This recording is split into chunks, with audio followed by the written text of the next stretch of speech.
Qualifier game अझै interesting बनाएको छ। आज ओमन र हङकङ बिच भएको गेममा चाहिँ हङकङले ओमनलाई पानी भन्न दिएन। फर्स्ट ब्याटिङ गरेको थियो हङकङले, 1 विकेटको क्षतिमा 287 रन बनायो 20 ओभरमा। झन्डै 300 रन बनाएको छैन।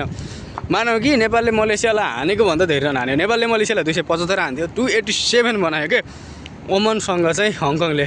जति हामी एक्सपेक्टेसन गरेर बसिरहेको थियौँ आजसम्म नेपालको र ओमनको सेमिफाइनल भन्दा पनि फाइनलै भेटोला भन्ने जस्तो थियो। किन भन्दा उताको टपर ओमन, यताको टपर नेपाल भन्ने कुरा थियो। तर ओमन चाहिँ टेबलको सेकेन्ड भयो, यताबाट नेपालले टेबल टप्यो। त्यो भएर सेमिफाइनलमा चाहिँ 7 जुनको नेपाल र ओमन भिड्नेछन्। अनि फेरि अर्को सेमिफाइनल चाहिँ मलेसिया र हङकङ चाइना भिड्नेछन्।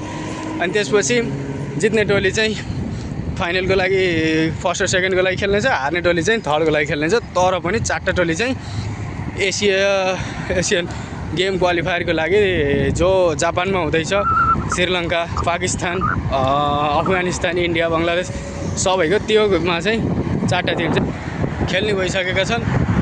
अब खत्रै मजा आउनेवाला छ, खत्रै हुनेवाला छ।